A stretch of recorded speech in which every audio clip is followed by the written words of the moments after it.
ಎಲ್ರಿಗೂ ನಮಸ್ಕಾರ. ಶಿರ್ಡಿಗೆ ನಾನು ನನ್ನ ಬ್ರದರ್ ಜೊತೆ ಹೋಗಿ ಬಂದೆ.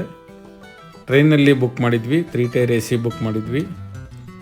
ಬ್ಯಾಂಗ್ಳೂರಿಂದ ಡೈರೆಕ್ಟಾಗಿ KK ಎಕ್ಸ್ಪ್ರೆಸ್ ಇದೆ. KK ಎಕ್ಸ್ಪ್ರೆಸ್ ಇಳಿದ ನಂತರ ಅಲ್ಲಿಂದ ಕಾರ್ನಲ್ಲಿ ನಾವು ರೆಂಟ್ ಕಾರ್ನಲ್ಲಿ ಶಿರ್ಡಿ ಹೋಟೆಲ್ಗೆ ಡೈರೆಕ್ಟಾಗಿ ಡ್ರಾಪ್ ತೊಗೊಂಡ್ವಿ. ಹೋಟೆಲ್ ಕೂಡ ತುಂಬ ಚೆನ್ನಾಗಿದೆ, ರೆಂಟು ಕೂಡ ರೀಸನಬಲ್ ಆಗಿದೆ. ಈ ಹೋಟೆಲ್ ನೀವು ಬುಕ್ ಮಾಡ್ಕೊಳ್ಬೋದು. ಸ್ಪೆಷಲ್ ಟಿಕೆಟ್ ತೊಗೊಂಡೋದ್ರಿಂದ ಬೇಗ ದರ್ಶನ ಆಯಿತು. ದರ್ಶನ ಆದಮೇಲೆ ಸ್ವಲ್ಪ ಪರ್ಚೇಸಿಂಗ್ ಮಾಡಿ ಮಧ್ಯಾಹ್ನ ಊಟ ಮಾಡಿದ್ವಿ.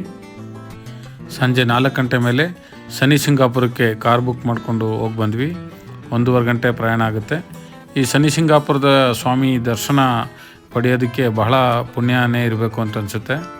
ಈ ದೇವಸ್ಥಾನದಲ್ಲಿ ವಿಶೇಷ ಟಿಕೆಟ್ ತೊಗೊಂಡ್ರೆ ಇಲ್ಲಿ ಸ್ವಾಮಿಗೆ ಮೇಲ್ಗಡೆ ಎಣ್ಣೆ ಅರ್ಚನೆಯನ್ನು ಕೂಡ ನಾವು ಮಾಡ್ಬೋದು. ಇಲ್ಲಿ ನೋಡ್ತಾ ಇದ್ದೀರಾ. ಈ ಊರಿನಲ್ಲಿ ವಿಶೇಷ ಏನಂದರೆ ಯಾರ ಮನೆಗೂ ಕೂಡ ಬಾಗಿಲಿಲ್ಲ.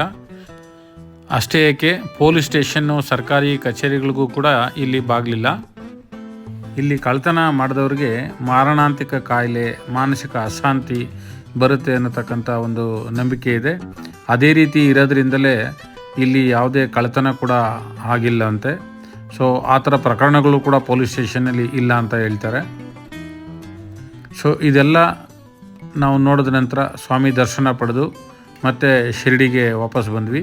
ಮತ್ತು ಶಿರ್ಡಿಯಿಂದ ನಾಸಿಕ್ಗೆ ಭೇಟಿ ನೀಡಿ ನಾಸಿಕ್ನಲ್ಲಿ ತ್ರಯಂಬಕೇಶ್ವರ ಜ್ಯೋತಿರ್ಲಿಂಗ ದರ್ಶನ ಪಡೆದ್ವಿ.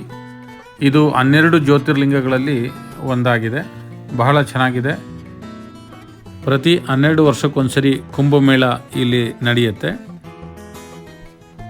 ಕರಿ ಕಲ್ಲಿನಲ್ಲಿ ಕಟ್ಟಿರತಕ್ಕಂಥ ಈ ತ್ರಯಂಬಕೇಶ್ವರ ದೇವಸ್ಥಾನ ಬಹಳ ಚೆನ್ನಾಗಿದೆ. 12 ಜ್ಯೋತಿರ್ಲಿಂಗದಲ್ಲಿ ಶಿವನ ಲಿಂಗವನ್ನು ನಾವು ಕಾಣ್ಬೋದು. ಈ ಜ್ಯೋತಿರ್ಲಿಂಗದಲ್ಲಿ ಏನು ವಿಶೇಷ ಅಂದರೆ ಲಿಂಗದ ಒಳಗಡೆ 3 ಸಣ್ಣ ಲಿಂಗಗಳಿದೆ. ಅದನ್ನು ಬ್ರಹ್ಮ, ವಿಷ್ಣು, ಮಹೇಶ್ವರ ಅಂತ ಕರೀತಾರೆ. ಪ್ರತಿ ಸೋಮವಾರ ಹಾಗೂ ಶ್ರಾವಣ ಮಾಸದಲ್ಲಿ ವಿಶೇಷ ಪೂಜೆಗಳನ್ನು ಈ ಜ್ಯೋತಿರ್ಲಿಂಗದಲ್ಲಿ ನಡೆಸ್ತಾರೆ. ಮತ್ತು ಈ ಜ್ಯೋತಿರ್ಲಿಂಗದ ಪಕ್ಕದಲ್ಲೇ ಗೋದಾವರಿ ನದಿ ಇದೆ. ಈ ಗೋದಾವರಿಯ ಉಗಮ ಸ್ಥಾನವೂ ಕೂಡ ಇಲ್ಲೇ ಅಂತ ಹೇಳ್ಬೋದು. ಬಹಳ ಪವಿತ್ರವಾದ ದೇವಸ್ಥಾನ. ಎಲ್ಲರೂ ಒಂದ್ಸರಿ ಹೋಗಿ ದರ್ಶನ ಮಾಡಿ ಬನ್ನಿ ಅಂತ ಹೇಳೋದಕ್ಕೆ ಇಷ್ಟಪಡ್ತೇನೆ. ಎಲ್ಲರಿಗೂ ವಂದನೆಗಳು. Thank you.